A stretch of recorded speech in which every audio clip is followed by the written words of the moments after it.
একটা নতুন ভিডিও নিয়ে চলে এলাম। তো আজ একটা আমাকে কাস্টমার রিকোয়েস্ট করলো যে কিভাবে রিটার্ন করতে হয়। তো এক্ষেত্রে অনেকই কাস্টমারের জানা নেই। তো কাস্টমারটা আমাকে ফোন করেছিল, তো আমি তো ওনাকে বলে বলে থকে গেলাম, বোঝাতে আর পারিনি। তো শেষ পর্যন্ত কী অপশান, যে আমার একটা পার্সেল অর্ডার করা ছিল সেটা ওকে আমি দেখালাম যে কীভাবে রিটার্ন করতে হয়। চলো শুরু করা যাক। প্রথমে ফ্লিপকার্ট ওপেন করার পর ফ্লিপকার্ট পেজটা এলো। আসার পরে চলে যাব আমরা অ্যাকাউন্টে যাওয়ার পরে চলে এলাম অর্ডারে চলে এলাম। আমার যে প্রোডাক্টটা আছে, আমার যেমন একটা শার্ট অর্ডার করা ছিল সেটা আছে। তো এখন রিটার্ন অপশানটা চেঞ্জ হয়ে গেছে একটু। এখন আমাকে যেতে হবে হেল্পে চলে এলাম। হেল্পে চলে আসার পরে এখানে আছে রিটার্ন আইটেমে গেলাম। আমার প্রোডাক্টটা কী প্রবলেম হয়েছে, কোয়ালিটি ইস্যু আছে, একদম পারফেক্ট রিজন দিয়ে দিতে হবে, তবেই রিটার্নটা কিন্তু ডেলিভারি বয় পিক আপ করতে পারবে।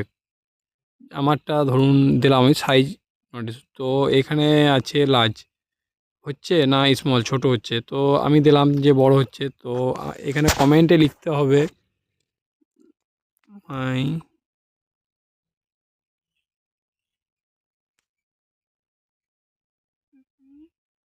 রিটার্ন লার্জ লিখে দিলাম, নিয়ে পরে কন্টিনিউ করে দিলাম। এখানে অপশান আসবে রিফান্ড আর এক্সচেঞ্জ। রিফান্ড মানে আপনি টাকাটা অ্যাকাউন্টে ঘুরে রিফান্ড পেয়ে যাবেন। আর এক্সচেঞ্জ মানে হচ্ছে আপনি যদি সাইজটা ছোট নিতে চান ছোট, বড় নিতে চান বড়, যেমন নিতে চান সেম প্রোডাক্ট আবার এক্সচেঞ্জ হয়ে আসবে। তো কাস্টমার রিফান্ড করবে, তাই আমি কাস্টমারকে রিফান্ডটা দেখিয়ে দিচ্ছি। তো রিফান্ডে গেলে এরকম একটা পেজ খুলে যাবে।